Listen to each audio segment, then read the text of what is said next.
The economy fell into a financial crisis in 2008. Turns out it wasn't just the money that went away. Many families went away too. Yeah, the number of children abandoned by their families just shot through the roof.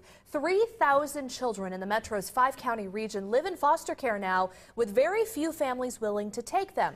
But as Amy Hawley found out, help and hope are about to arrive.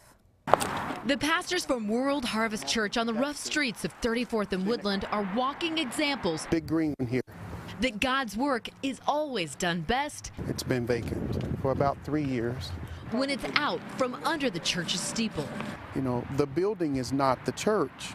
The church is us, the people. They've got a plan. It's why they can look on lovingly to the numerous abandoned homes that riddle their church's neighborhood.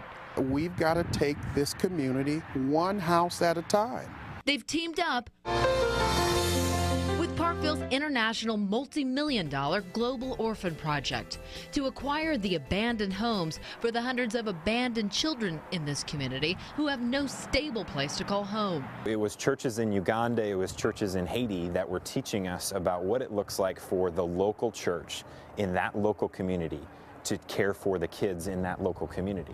The pastors know if you pull a child like little Melvin out of his family's home, that's lonely enough. But if you pull a child like the state has to now out of his own community, because there's just not enough families in his own neighborhood who want to take him.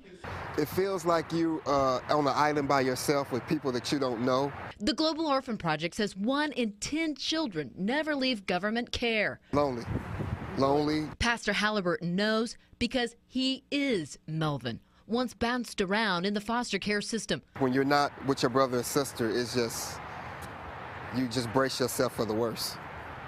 It's why in these empty homes, he sees a young, empty life potentially filled. Can provide an opportunity just like it was for me. Construction crews have already begun to rebuild homes to make room and resources available for potential foster and adoptive families from the neighborhood churches. Pastor Melvin Halliburton says construction is just the first phase. Through all the behaviors, at the end of the problem, it's just they need love. And that is Amy Hawley reporting. Now, eventually, Pastor Halliburton reunited with his mother and his 7 other siblings. Kids